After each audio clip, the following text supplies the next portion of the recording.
Hello and welcome to Creature Tales from RSPCA Victoria. I'm your host, Alexandra Keefe, and thank you for tuning in. The role of an RSPCA inspector might not be something too many listeners are familiar with, but inspectors play a huge role in the organisation. They're the ones that respond to reports of animal cruelty, and they're out there on the road helping animals in need every single day. I spoke to one of RSPCA Victoria's very own inspectors about just what the job entails, the highs and the lows, and busting some misconceptions about this incredibly important job. My name is Steve Cook. I'm the Acting Inspectorate Team Leader for the Major Investigations Team at RSPCA Victoria.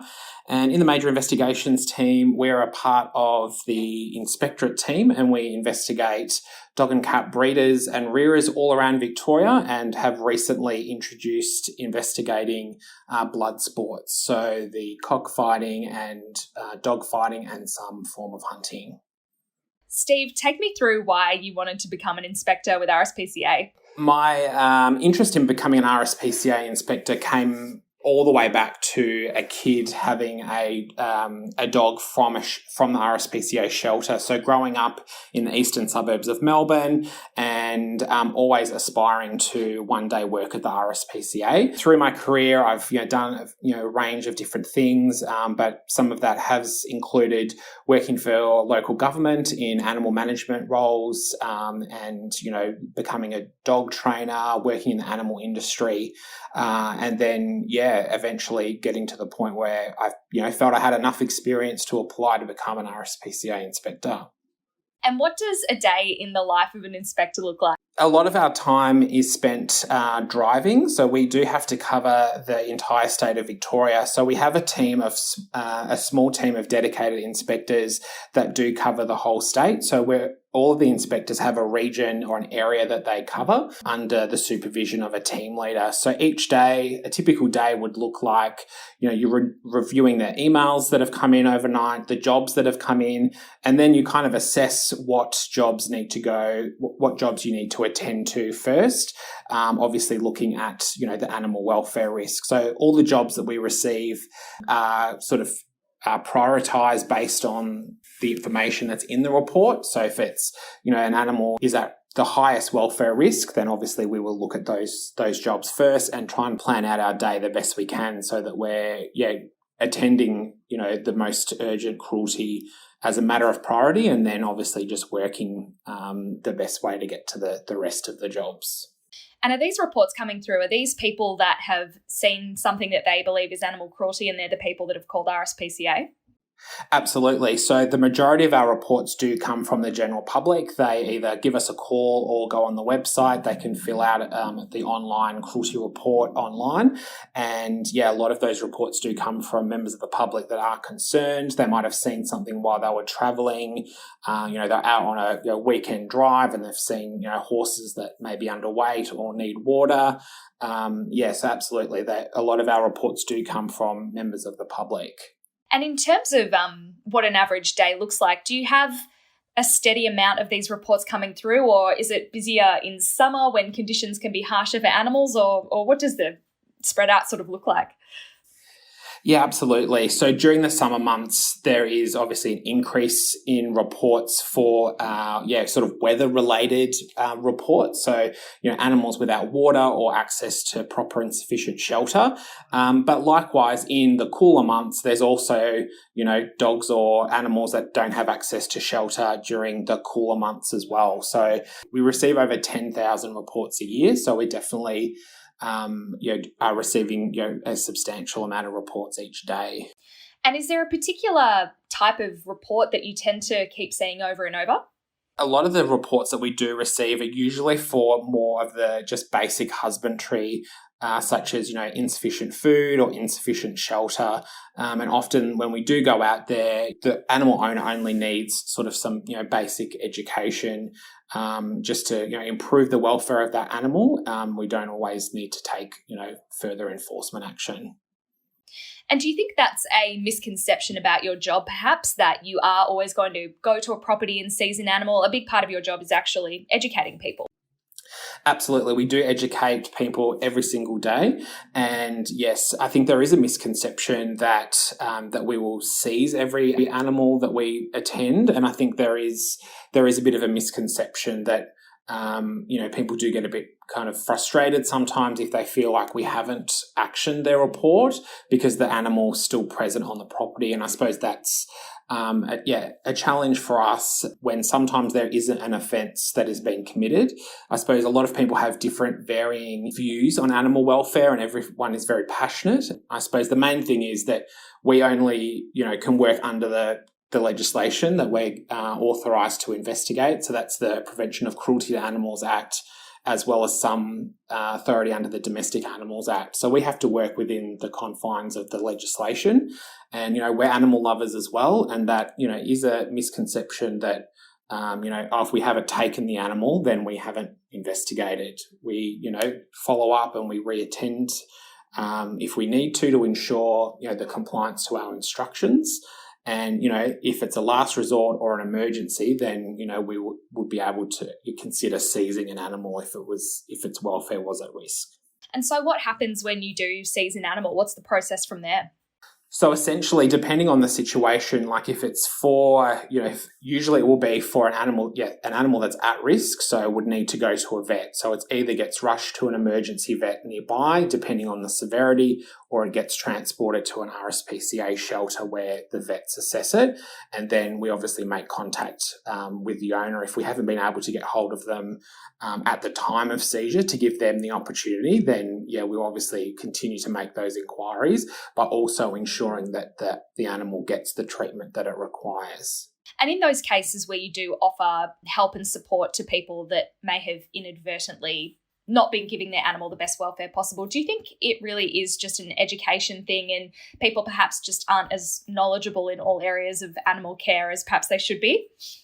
Yeah, absolutely. And I suppose it's, just that reminder that pets are, they can live to 10 to 15 years, depending what they are. Horses, obviously, a lot longer than that. And it's a big commitment. Every animal has their own set of, needs that you need to provide for those animals. We do educate people just, every day about just basic things like more shelter for the dog, for example, like in warmer months, so that, they have everything that they need. And when you are dealing with those more extreme cases, how challenging is that for you? Yeah, so it absolutely is a challenge. I suppose a lot of people, when they're we're at that sort of end of the investigation, we've probably, visited a couple of times, we've maybe issued some instructions, either a notice to comply, a legal direction to, either take the animal to the vet or increase its feed. There is regular occurrences of us being, verbally abused and, worst case, there has been assaults on inspectors. So there is that sort of safety element when we do attend properties because, most people, they love their animal, but also we're going onto their property and telling them what they should be doing, and not everyone appreciates that. Have you had instances where you've been quite scared? There has been times when, you kind of have that gut instinct of, maybe we'll come back another day, or if you just sort of get that feeling when you go to a property or, the way someone speaks to you, you might go back with someone else. So we do, it is a regular occurrence, unfortunately, that you will get someone that, is verbally abusive and, very argumentative, that sort of thing. It's kind of, it's, part of the job.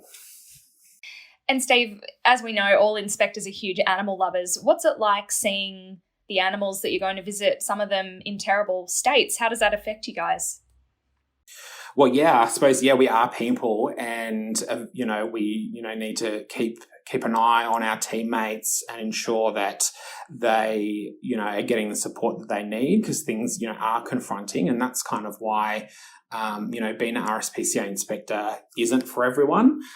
There is times where things are confronting and, you are seeing things, animals living in, some really poor conditions. So it's really important to be able to, speak to team leaders, speak to our, team members, an EAP program, that sort of thing, so that we, are, well supported in, what is a confronting job.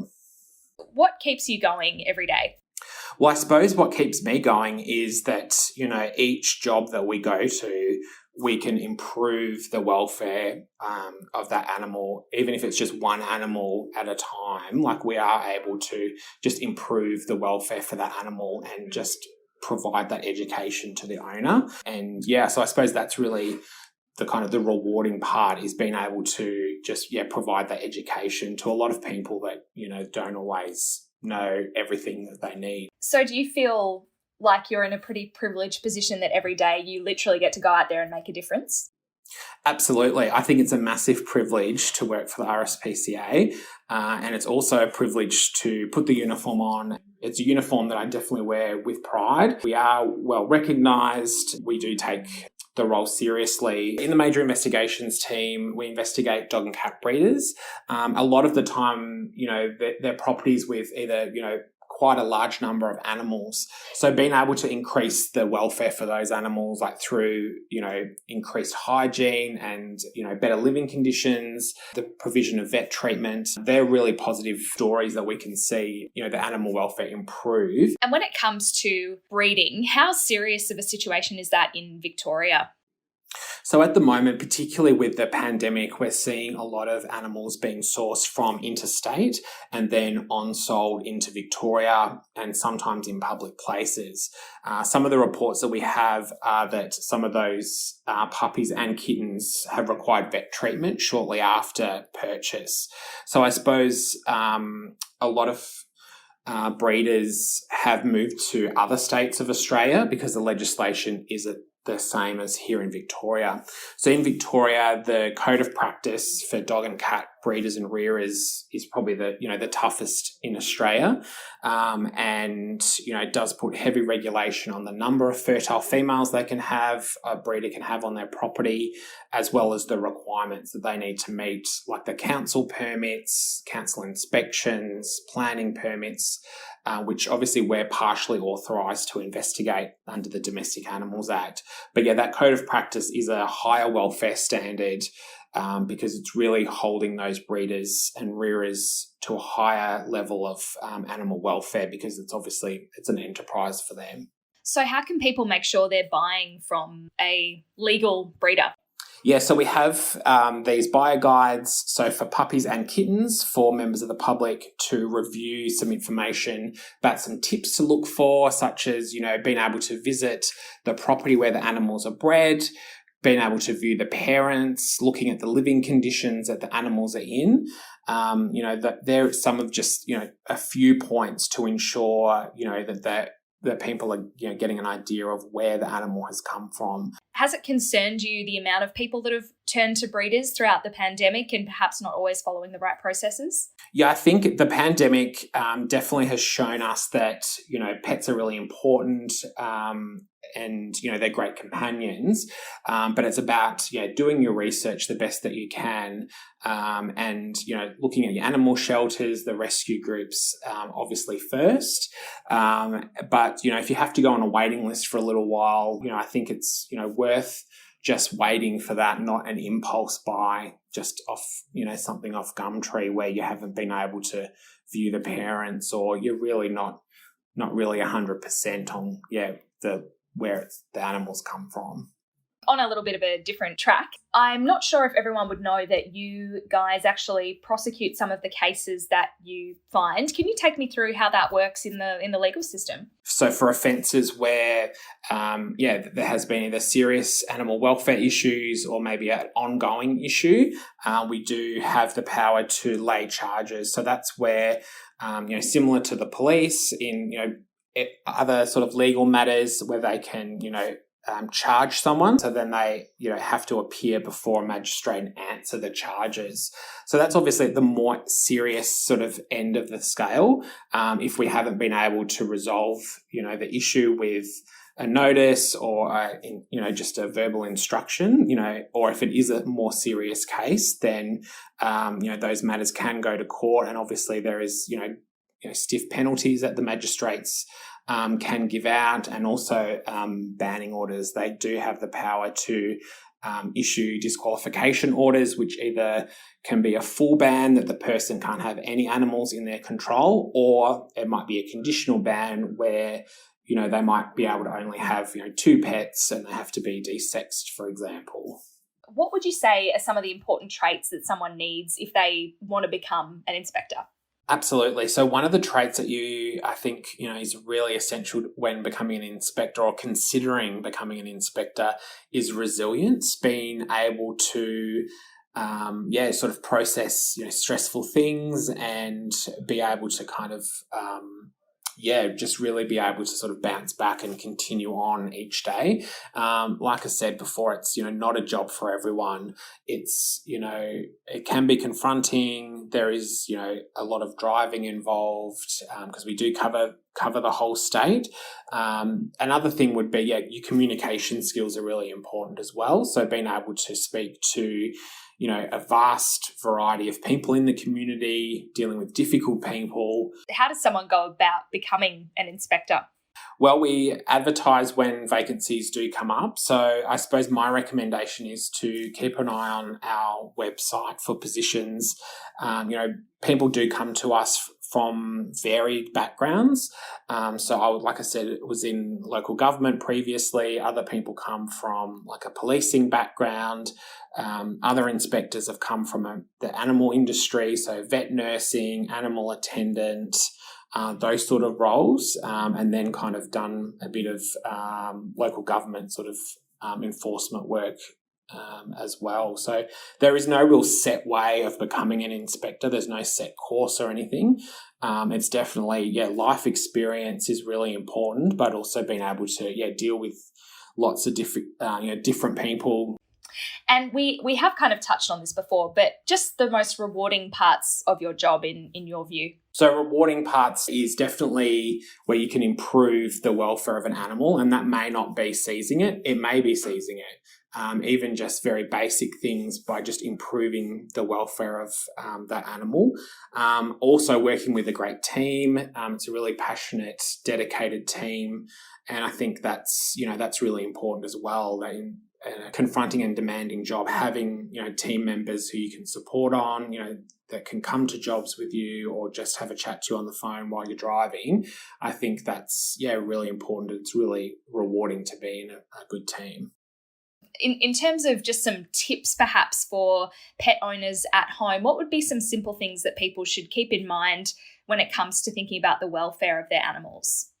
Absolutely. So in the warmer months, ensuring that your pets have access to, multiple sources of water. So, instead of one water bowl, maybe put 2 water bowls out for your dog. I use things like a kitty litter tray, even just from like a discount shop. Fill that up with water. That's another water source. And also the placement of where the water bowl is. We go to lots of properties where there'll just be a water bowl in the middle of the backyard. So by the time it gets to 11 or 12 o'clock on a warm day, that the water that was in there is kind of pretty hot. So moving it into a shaded area. Do you sort of see it in a positive light in that even though, you are going to these reports of welfare issues, do you think that at most people's core, they do want to do the right thing by their animal? Absolutely. A majority of the reports we go to, it's not deliberate cruelty as such. It's, just comes down to the education of they just didn't have the knowledge that they needed, that, the dog might need more regular flea treatment or worming or, those sort of things. Sometimes, people do, have busy lives and lots of things going on. And, we do see it that, often the pet is left to the backyard all day with, little interaction. So we, definitely provide that education.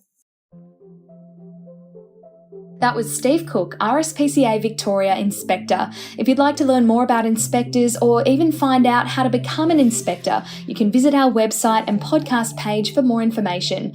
But that's all for now. I'll be back soon with another episode, and as always, thank you for tuning in.